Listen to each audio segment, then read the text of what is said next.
बघा, एक काम 18 दिवसात पूर्ण करतो, तेच काम 36 दिवसात पूर्ण करतो. ने एकट्याने कामाला सुरुवात केली, 7व्या दिवसापासून त्याच्या मदतीला आला तर ते काम पूर्ण करण्यास एकूण किती दिवस लागतील? असा काळ, काम, वेग या घटकावर आधारित हा प्रश्न सोडवायचा कसा सर?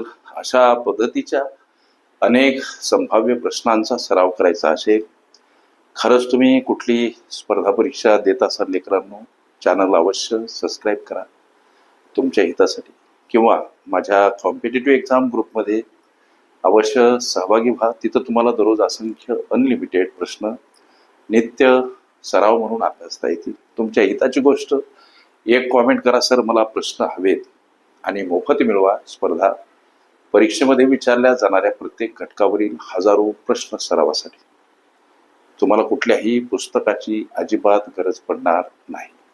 आता हा प्रश्न कसा सोडवायचा?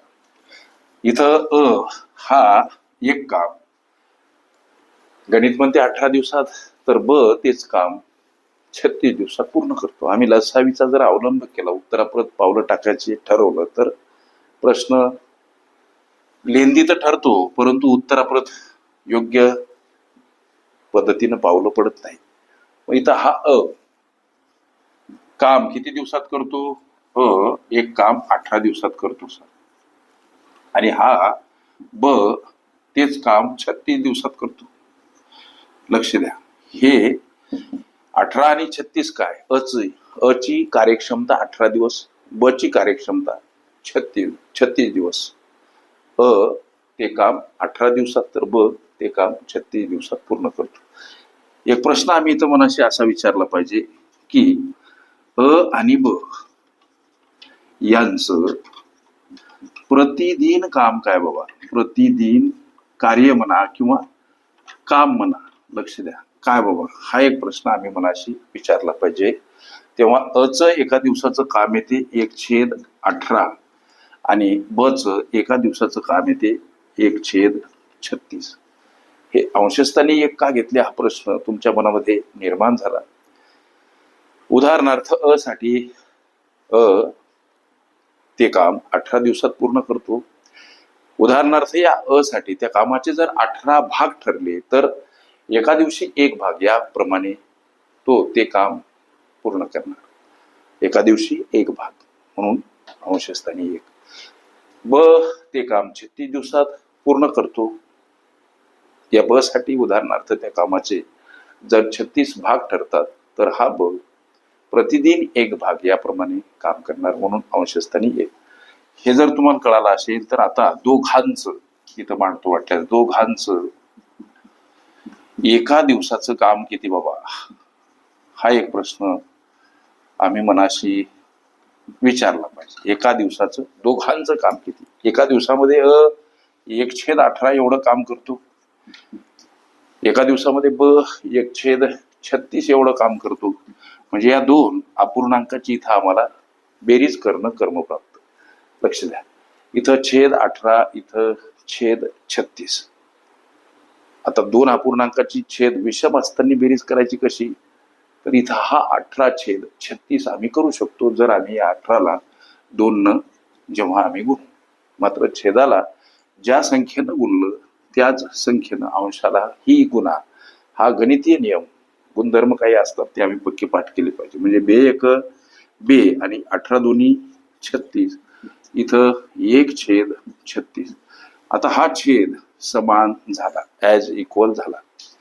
अंशस्थानी असलेले 2 आणि 1 यांची बेरीज किंवा बेरजेच्या स्वरूपात छेदस्थानी 36 एकटेच का मांडले, हा एक प्रश्न निर्माण झाला असेल तुमच्या मनात.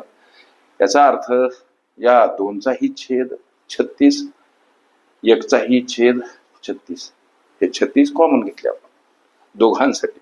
आता हे 2 आणि 1 3/36 याला आम्ही संक्षिप्त करू शकतो, जसं की 3 3 आणि 3 12 36, 1/12. हे दोघांचं काय हो? एका दिवसाचं काम. हा जो इथं आम्ही प्रश्न मांडला त्याचं उत्तर, दोघं एका दिवसामध्ये 1/12 एवढं काम करतात. असू द्या, इथपर्यंत समजलं सर. आता गणित म्हणते की 7व्या दिवसापासून ब मदतीला आला. कोणाच्या? अच्या. 7व्या दिवसापासून आला, मात्र 6 दिवस अन एकट्यानं काम केलं. मग अच 6 दिवसाचं काम, अच एकट्याचं, अच एकट्याचं 6 दिवसाचं काम किती रे बाबा? हा एक प्रश्न आम्ही मनाशी विचारला पाहिजे. अच एकट्याचं 6 दिवसाचं काम किती? इथं 6 दिवसाचं काम गुणीला हा एका दिवसाला 1/18 एवढं काम करतो, म्हणून गुणीला 1/18. 6 एक 6, 6 3 18, म्हणजे 1/3. हे अच एका 6 दिवसाचं काम. अच 6 दिवसाचं काम किती? 1/3. म्हणजे 6 दिवसामध्ये अने एकूण कामाच्या 1/3 एवढं काम केलं. आता 7व्या दिवसापासून ब अच्या मदतीला आला. कोणत्या कामासाठी आला? तर उरलेल्या कामासाठी. मग उरलेलं काम किती बाबा? हा एक प्रश्न. उरलेलं काम किती? हा एक प्रश्न आम्ही मनाशी विचारला पाहिजे. एकूण काम, ते जे बी कोणतं काम करत असतील ते काम उदाहरणार्थ 1 आहे असं गृहीत धरायचं. लक्ष द्या, ठासून आत्मविश्वासानं. तुमचे गुरु तुम्ही व्हा. ते जे बी काही कोणतं काम करत असतील ते काम 1 समजायचं. आता पैकी 1/3 काम 6 दिवसात न केलं, जेव्हा वजा केलं जाईल तेव्हा उरलेलं काम आम्हाला प्राप्त होईल. 1 वजा 1/3 हा पूर्णांकयुक्त अपूर्णांक आणि पूर्णांकयुक्त अपूर्णांकाची सोडवण करत असताना किंवा त्याचं अंशाधिक अपूर्णांकात रूपांतरण करत असताना छेदाने पूर्णांकाला गुणा, वजा असेल अंश वजा करा, छेदस्थानी छेद जसाच्या तसा मांडा. 3 1 3 वजा अंश 1 वजा छेदस्थानी छेद जसाच्या तसा, म्हणजे 2/3. अंशातील वजाबाकी 2, छेदस्थानी 3. हे आहे लेकरांनो उरलेलं काम. आता हे उरलेलं काम 7व्या दिवशी ब आल्यामुळे दोघायनं केलं. हे उरलेलं काम दोघायनं केलं, अ आणि ब न केलं. मग आता या उरलेल्या कामासाठी दोघांनी घेतलेला वेळ हा एक प्रश्न. उरलेल्या कामास अ आणि ब ने घेतलेला वेळ किती बा? हा प्रश्न.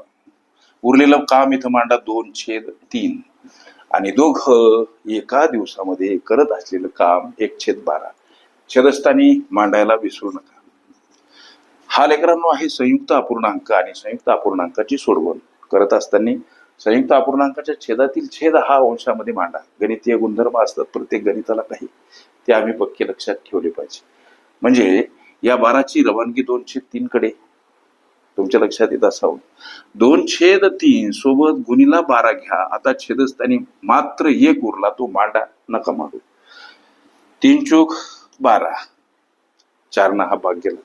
म्हणजे इथं बेचूक किंवा इथं 2 गुणीला 4 छेदस्थानी 1 मांडा किंवा नका मांडा. याचा अर्थ असा की बेचूक 8 आणि छेदस्थानी 1 मांडले काय किंवा न मांडले काय, कोणतीही संख्या एकटी नसते, त्याच्या छेदस्थानी 1 हा असतोच.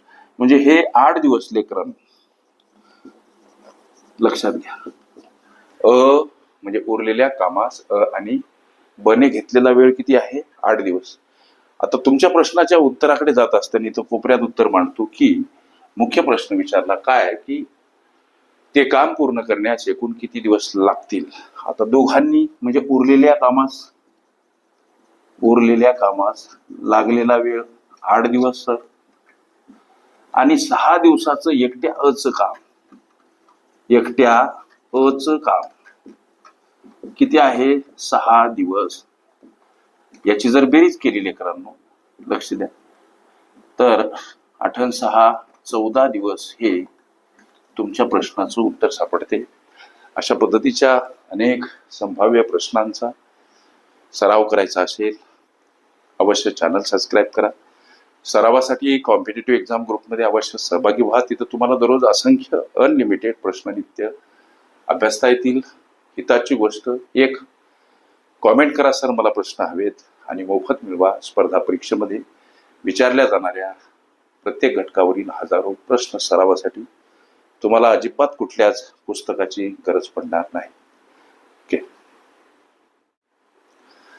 काळ, काम, वेग ही माझी प्लेलिस्ट अवश्य बघा. त्यामध्ये विविध स्पर्धकांनी विविध अंगांनी विचारल्या संभाव्य अशा असंख्य प्रश्नांचा सराव तुम्हाला करता येईल.